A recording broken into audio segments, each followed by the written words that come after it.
히브리서 7장. 이 멜기세덱은 살렘 왕이요 지극히 높으신 하나님의 제사장이었습니다. 그는 아브라함이 여러 왕을 무찌르고 돌아왔을 때에 그를 만나서 축복해 주었습니다.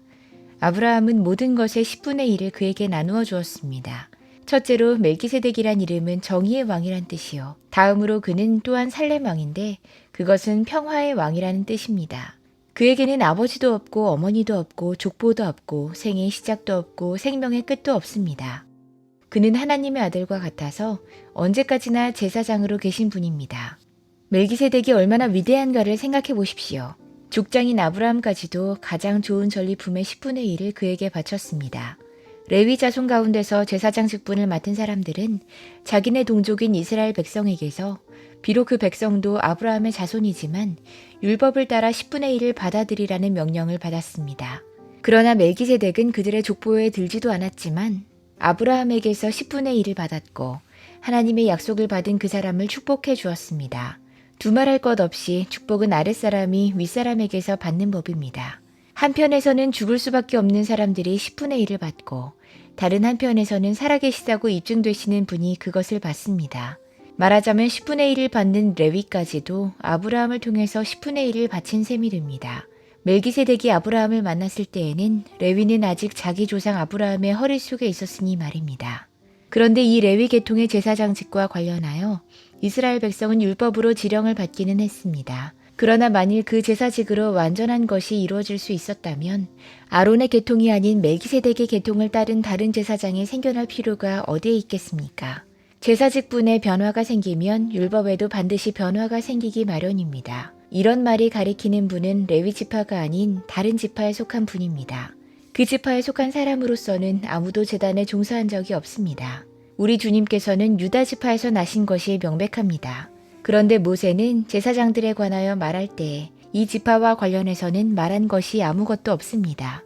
멜기세덱과 같은 모양으로 다른 제사장이 생겨난 것을 보면 이 사실은 더욱더 명백합니다. 그는 제사장의 혈통에 대해서 규정한 율법을 따라 제사장이 되신 것이 아니라 썩지 않는 생명의 능력을 따라 되셨습니다. 그를 두고서 말하기를 너는 멜기세덱의 계통을 따라서 영원히 제사장이다 한 증언이 있습니다. 전에 있던 계명은 무력하고 무익함으로 패하게 되었습니다. 율법은 아무것도 완전하게 하지 못했습니다. 그래서 하나님께서는 더 좋은 소망을 우리에게 주셨습니다. 우리는 이 소망을 힘입어서 하나님께 가까이 나아갑니다. 그리고 예수께서는 하나님의 맹세 없이 제사장이 되신 것이 아닙니다. 레위 계통의 사람들은 맹세 없이 제사장이 되었습니다. 그러나 예수께서는 자기에게 말씀하시는 분의 맹세로 제사장이 되신 것입니다. 주님께서 맹세하셨으니 주님은 마음을 바꾸지 않으실 것이다. 너는 영원히 제사장이다 하셨습니다. 이렇게 해서 예수께서는 더 좋은 언약을 보증하시는 분이 되셨습니다.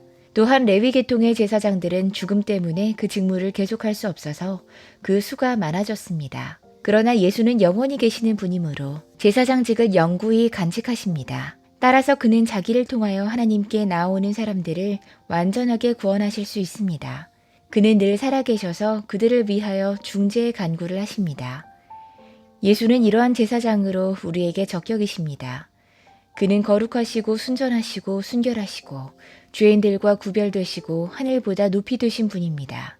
그는 다른 대제사장들처럼 날마다 먼저 자기 죄를 위하여 희생제물을 드리고 그 다음에 백성을 위하여 희생제물을 드릴 필요가 없습니다.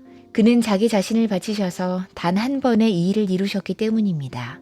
사람들에게 약점이 있어도 율법은 어쩔 수 없이 그들을 대제사장으로 세우지만 율법이 생긴 이후에 하나님께서 맹세하신 말씀은 영원히 완전하게 되신 아들을 대제사장으로 세웠습니다.